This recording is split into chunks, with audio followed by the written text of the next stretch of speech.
Praise the Lord. When we read the Bible, sometimes we do not realize that Jesus has also written a letter to the church.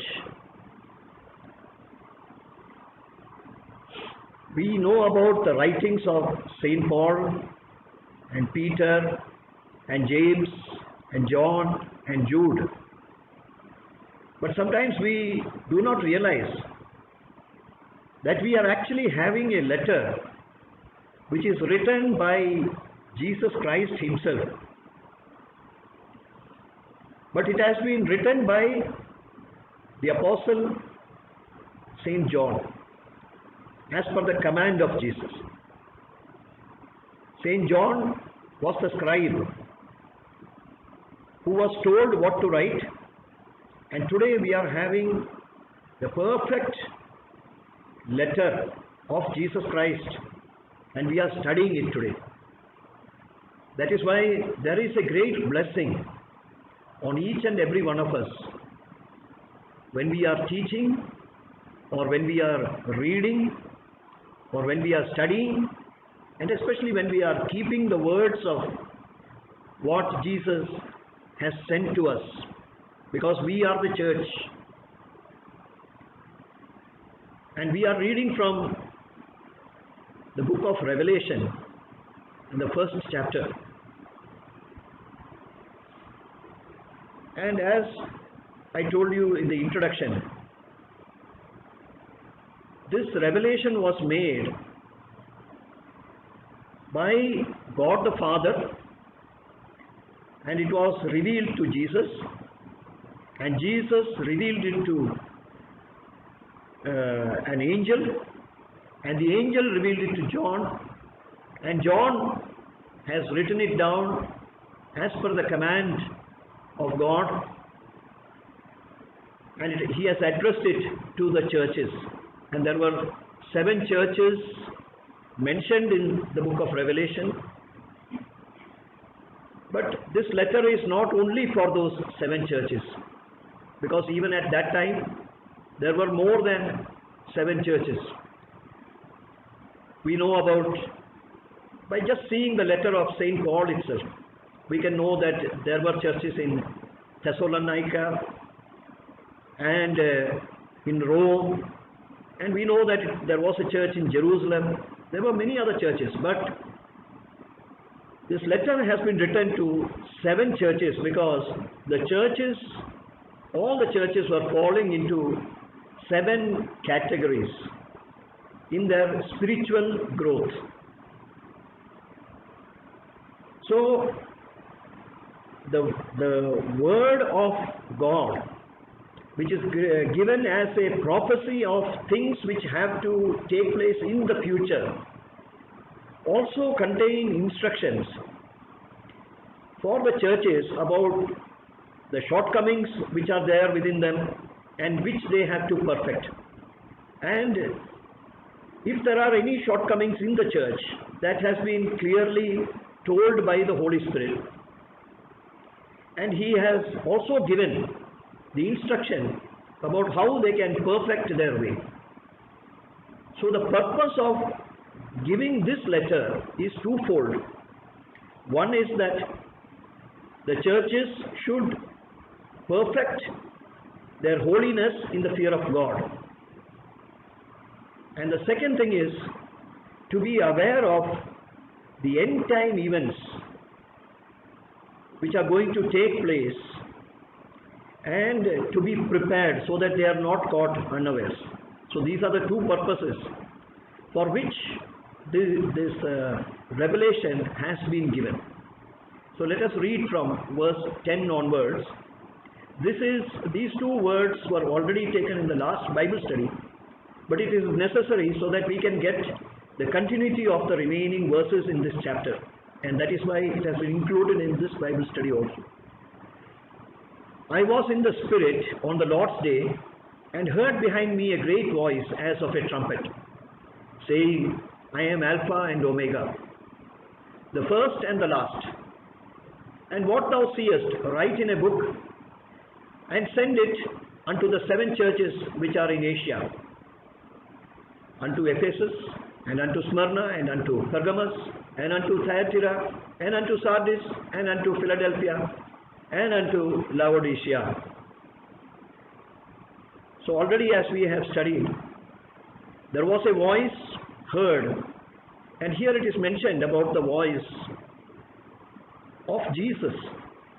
When he spoke, there was a voice as of a trumpet.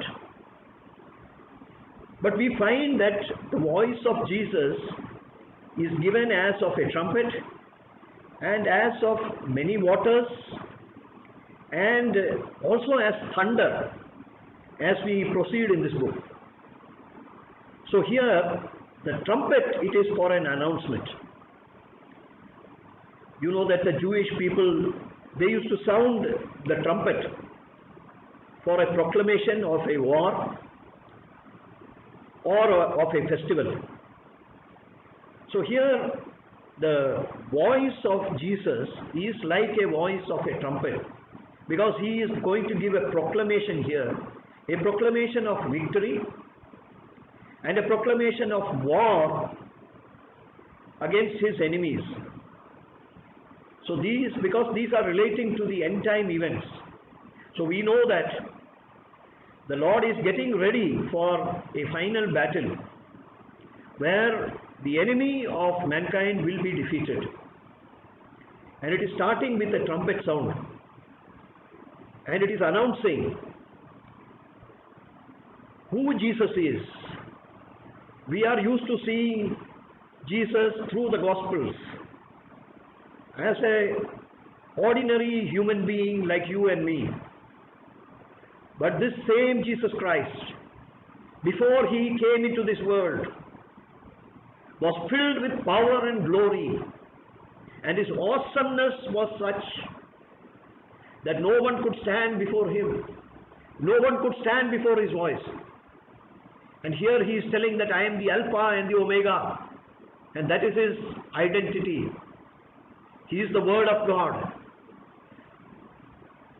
In the pre-incarnation, he existed as the Word with God, and he was God, and he is God, and he will continue to be God till the end of time. Then there is no end, because there is a timelessness in the spiritual domain. There is no end.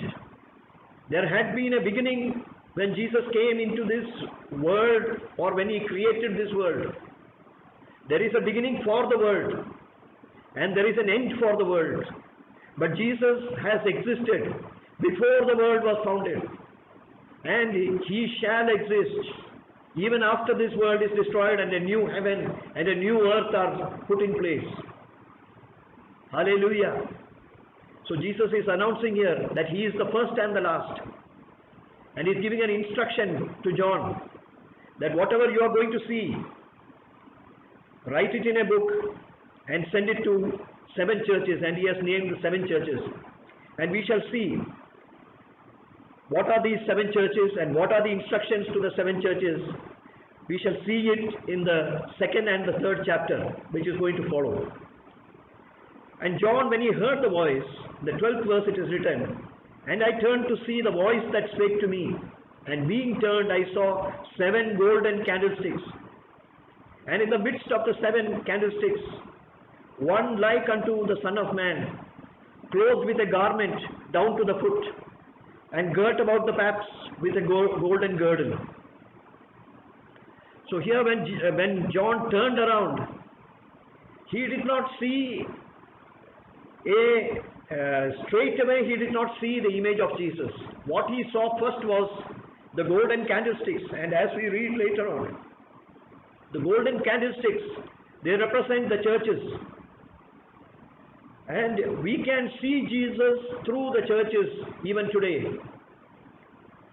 because we cannot behold Jesus separate from the church. And it is written about Jesus that he walks in the middle of the 7 candlesticks. Jesus is present where his people are present. Because where two or three are gathered together in His name, He is there in the midst of them. He came to this world for the sake of the church. And today also He lives in the middle of His church. And He walks in the midst of the 7 golden candlesticks. And to the church He is like the Son of Man. He is not like the awesome eternal being that He was prior to His incarnation. But when He manifests Himself to us, He comes as with the same name of which He was very proud of telling His identity when He was in the earthly ministry. He called Himself as the Son of Man. And He is proud to present Himself as the Son of Man. Because He came for you and for me. He loved us till the end. And He continues to deal with us so that He can take us to where He is. And we find the Son of Man, who is Jesus Christ, clothed with a garment down to the foot. It is a long garment. And there was a girdle, a golden girdle, which was tied around His breast. His head and His hairs were white like wool, as white as snow, and His eyes were as a flame of fire. Beloved brothers and sisters, what we are presented with over here is the image of the pre-incarnated Jesus Christ, and also the Jesus Christ as He is today, when He is ascended into heaven. And here His appearance is different from what it was when He was walking along the streets of Nazareth. His head and His hair were white like wool, because there is a name which is given for Him. In the book of Daniel, He is the Ancient of Days. He has existed forever and ever. The hair shows the grace and the age of a person. And here we are seeing that the hair of Jesus Christ, it is white with wool. We may remember that when He was even in the earthly ministry, when He was just 30 to 33 years old, He would address people as son or as daughter. And indeed, He is worthy to call us son or daughter, because He has existed even before any one of us. And indeed, once He said that, before Abraham was, I am. His head and His hair is white like wool and as white as snow. And we find one more thing, His eyes were as a flame of fire. This eyes, it is filled with a zealousness, or a zeal, you can say, for His children, for His church. And these eyes, they examine every person. And it is not to convict anyone, but to see which are the areas where He can change us. His eyes were as a flame of fire, and His feet like unto fine brass, as if they burned in a furnace, and His voice as the sound of many waters. And He had in His right hand 7 stars, and out of His mouth went a sharp two-edged sword, and His countenance was as the sun shineth in His strength.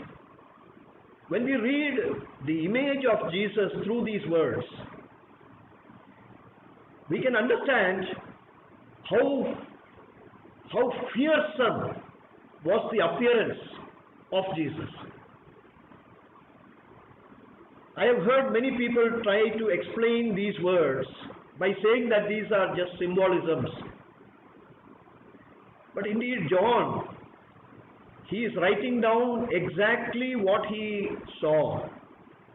He is not trying to impress us by telling some symbols which cannot be understood by any ordinary human being who is reading these words. Because these words were written so that the person who reads it can understand without having an interpreter other than the Holy Spirit. And here he is giving a visual description about Jesus Christ as he has forever existed.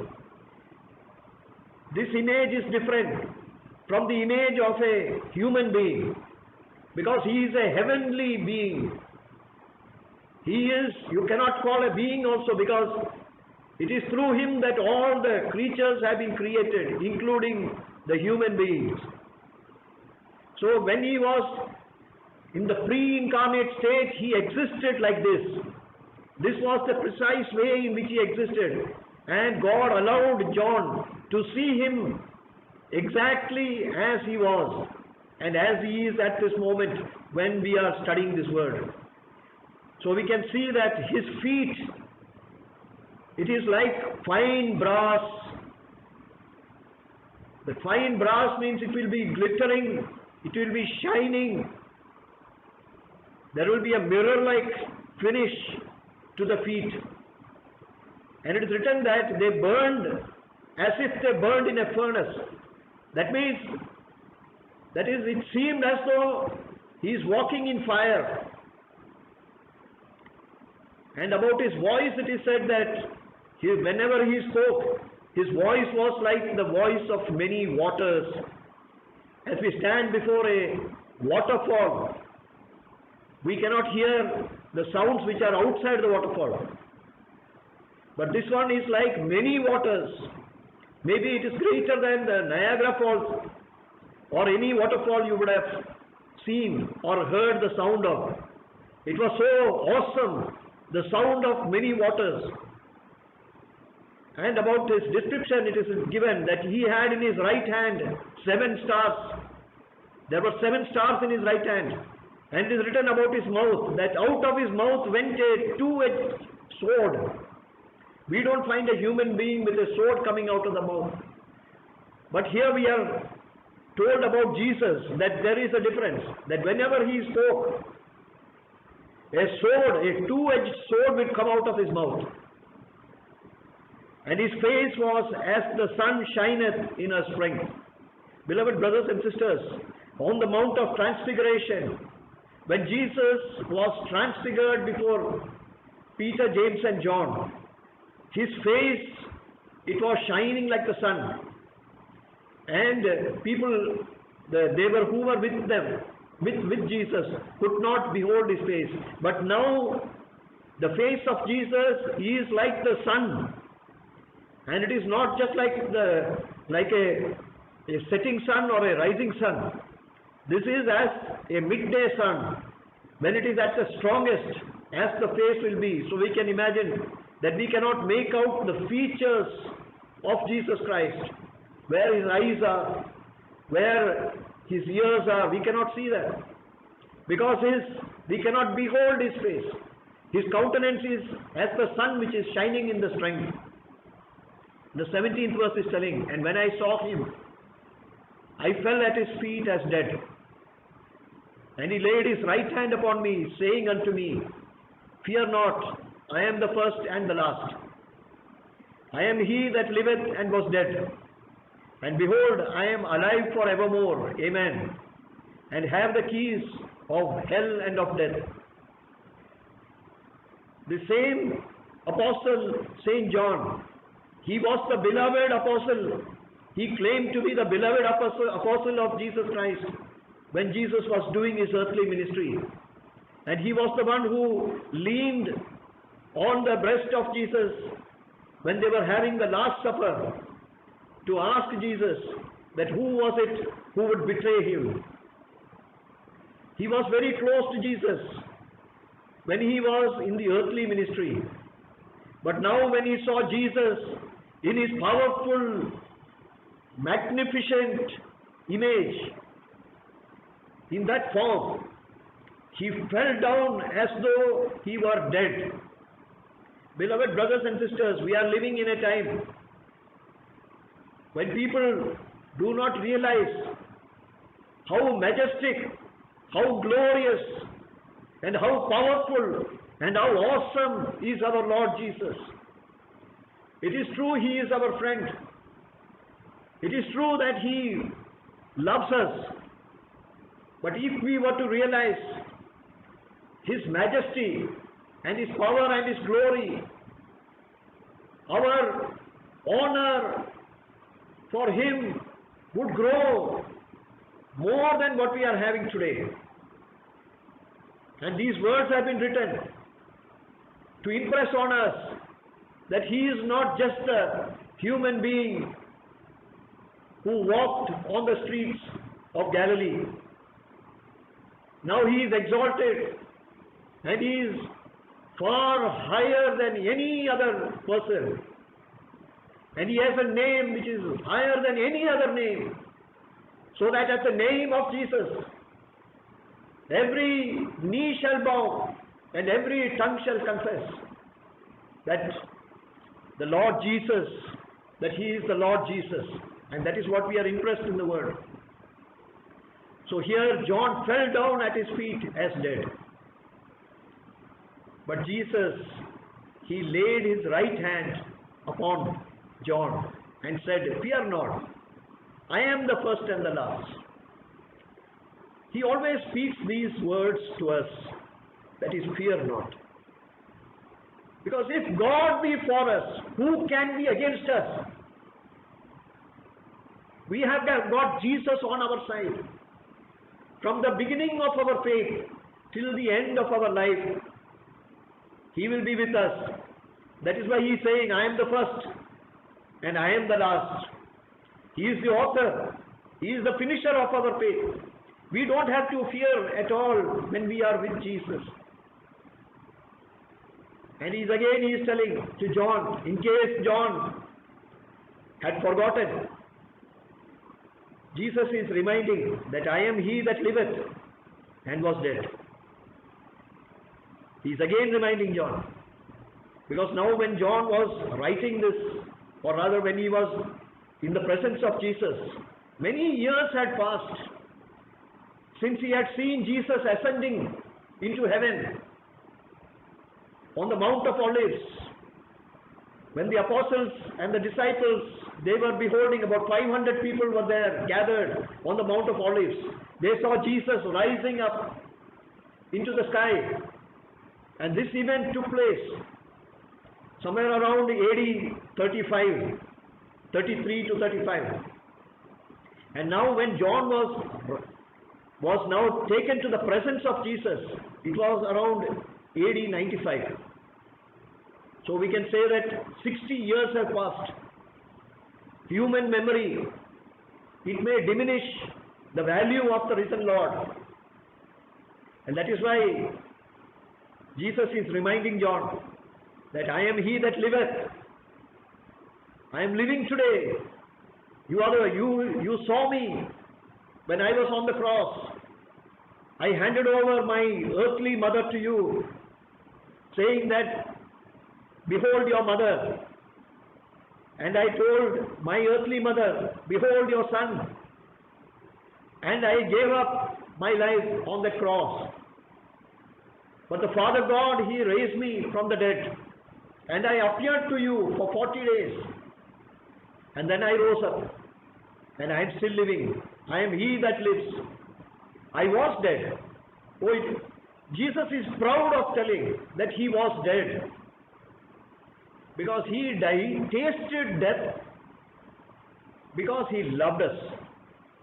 He is proud that He loves us so much that He offered His life for us. He purchased us by dying for us. His death was the ransom that He paid to get us out of slavery in which we were entangled. And He is telling that, "Behold, I am alive forevermore." Amen. Hallelujah. Our Lord Jesus is alive forevermore. Death has got no power over Him. And we who believe on Jesus Christ, we also have power over death, because Jesus has won the victory for us over death. And Jesus is having the keys of hell and of death. Hallelujah. It is Jesus who will decide who goes to hell, who will die. It is Jesus who decides it. And we are having Jesus as our Lord, as our Savior, as our advocate with the Father. as the one who paid the penalty on behalf of us. So we are so much blessed with, beloved brothers and sisters, we are much blessed in the Lord. And Jesus is again telling to John, write the things which thou hast seen, and the things which are, and the things which shall be hereafter. The mystery of the 7 stars which thou sawest in my right hand, and the 7 golden candlesticks. The 7 stars are the angels of the 7 churches, and the 7 candlesticks which thou sawest are the 7 churches. So Jesus not only reveals himself to John, but he also explains to the ordinary human mind which cannot comprehend the mysteries of the supernatural world. Jesus is explaining about what John has seen first, and he will show later on what are the things which are prevailing in the earth, and then he will show the prophecy about what things shall be hereafter, about the things to come. And he is telling now, he is giving the first step. He is explaining one mystery which John could not understand. He is saying that you are seeing these 7 stars which you have seen in my right hand, and you have seen the 7 golden candlesticks in the midst of which I am walking. He is saying the 7 stars which are in my hand are the angels of the 7 churches. As we already discussed, the 7 churches are mentioned here. The 7 churches are actually the 7 stages or phases in which the churches are existing, not only during the time of John, but also in the present time. In the present time also, the churches are in 7 stages of development. But no matter what is the stage of development, there has been an angel assigned for every church. Some people have interpreted that the angel may refer to a pastor, but I do not agree with that. Because here it is clearly the word which Jesus used is angels.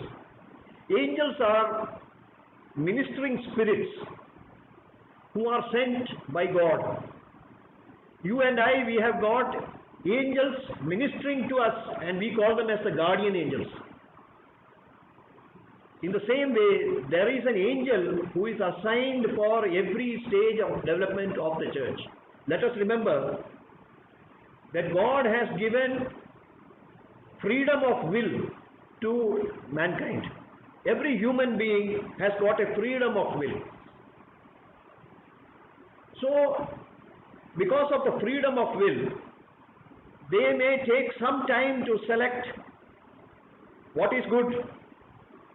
They may ignore what is good for a long time, and they may be in the evil for some time. But there is an angel who has been kept over there to watch over the development, so that the devil does not take undue advantage and bring such temptations which a man cannot bear at all. Because every temptation which is given to man by the devil is permitted only to the extent that he can tolerate it or he can bear it. And with every temptation, God makes a way for every man to escape, if he is so willing. No one can say that God has made a person to do something evil, and nobody can say that the devil made him to do something evil. Everyone has got a freedom of choice. But there are 7 distinct phases through which the church will proceed, and probably in our faith life also, we may find these 7 stages existing at some time or the other. Every individual believer may also may be attached to the stage of development of one or the other of these 7 stages, 7 churches. But here the word of God is telling us 2 things which are really encouraging. One is that there is an angel who has been kept very close to Jesus. Jesus is holding the angels in the right hand. That means every time Jesus is being briefed about what is the stage of development which the believers are going through. And it's written that he is walking in the 7 golden candlesticks. Those 7 golden candlesticks are the 7 churches. Jesus is with the church, even though he is at the right hand of the Father, even though he is in heaven. He also is present with the church. His place is with the church. And that is not surprising, because the church is the body of Jesus Christ. The church is the bride of Jesus Christ. The bridegroom will come soon to receive the bride, and he is watching over how the bride is getting ready to receive him. So he is walking in the midst of the 7 candlesticks. Hallelujah! What a caring Jesus we have got. What a caring God we have got. Even though we have come into the salvation, we do not realize what are the pitfalls which have been kept by the devil for those who are not careful. But we are always finding that there is a way to escape, because Jesus has himself arranged for every person that there is a way by which he can come back to repentance and come back to Jesus and come back to the midst of the golden candlesticks, the 7 candlesticks, where Jesus himself is walking. Hallelujah. Praise the Lord. Let us pray. Heavenly Father, we thank you, Lord, for this Bible study, Lord. Thank you, Father, for speaking to us, O Lord. Thank you, Lord, that through these words you have revealed to us what is the glory and power and honor that you have received, O Lord, from the Father. We thank you, Lord, that you have counted us worthy to reveal these words to us, O Lord. Father, we realize the awesomeness of your Son, O Lord. And we glorify him more and we honor him more, O Lord, because he left all this glory to come down as a mere mortal like us, O God. We love him all the more, O God, because he gave up everything for our sake, O Lord, even his life for us, O Lord. We thank you, Jesus, that you have conquered death, O Lord.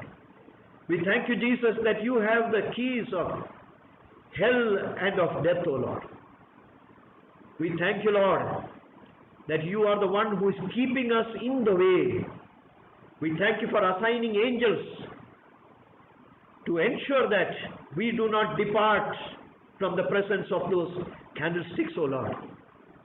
We thank you, Jesus, because you walk in the midst of the candlestick. We thank you, Lord Jesus, that you are proud to be still called as the Son of Man. We thank you, Jesus, for everything that you are doing for us, O Lord, especially for perfecting our faith through this word. We place every one of the listeners who is going to listen to these words in your hands, O Lord. You know the stage in which they are going through, Lord. The 7 stages which are mentioned here, O Lord, in your word. No matter which stage they are, O Father. O Lord, you have made a provision for them, O Lord, to fulfill your will. We thank you for that. Bless every one of us, O Lord. In Jesus' name we pray. Amen.